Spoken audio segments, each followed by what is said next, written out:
Parts of স্পিচের যে 8টা ভাগ আছে তার মধ্যে শেষ ভাগ হচ্ছে ইন্টারজেকশন, মানে আবেগসূচক অব্যয় বাংলাতে বলে। যেমন ধরো, ও হোয়াট এ নাইস রোজ, কি সুন্দর গোলাপ ফুল। অ্যালাস, সি ইজ ডেড, হাই, সে মৃত। এই যে ও, অ্যালাস, এই দুটো যে ওয়ার্ড আছে এই দুটো ওয়ার্ডকে ইন্টারজেকশন বলে। ইন্টারজেকশন কাকে বলে?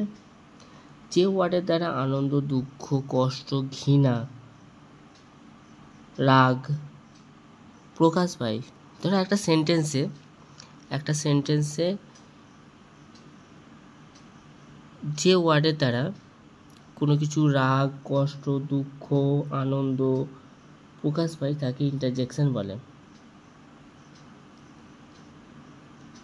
An interjection is a word which express emotion or feelings. অনুভূতি বোঝায়। মনের আবেগ প্রকাশ করার জন্য ইন্টারজেকশন ব্যবহার করা হয়, মনের আবেগ প্রকাশ করার জন্য। তবে এর সঙ্গে সেন্টেন্সের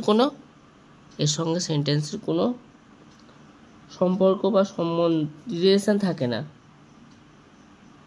ঠিক আছে। শুধুমাত্র অর্থ, ফিলিংসটা বোঝায়, যে ফিলিংসটা বোঝানোর জন্য ইন্টারজেকশন ব্যবহার করা হয়। তাহলে কি বুঝলে ইন্টারজেকশন কাকে বলে? যে ওয়ার্ডের দ্বারা কোনো কিছু মনের অনুভূতি বোঝায়, যেমন রাগ, কষ্ট, আনন্দ, দুঃখ,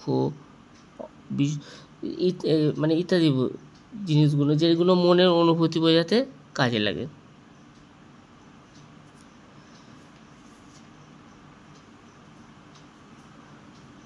কয়েকটা এরকম ওয়ার্ডগুলো হচ্ছে, কয়েকটা ওয়ার্ড আমি দিয়ে দিচ্ছি, আমি সেটা একবার লিখে নেবে খাতায়।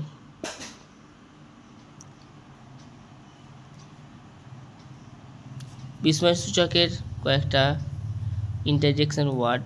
বিষাদ, ঠিক আছে। বিষাদ মানে হচ্ছে দুঃখ, আনন্দ, ঘৃণা, সম্বোধন মানে কাউকে ডাকা, হ্যালো, বিদায়, গুড বাই, গুড নাইট।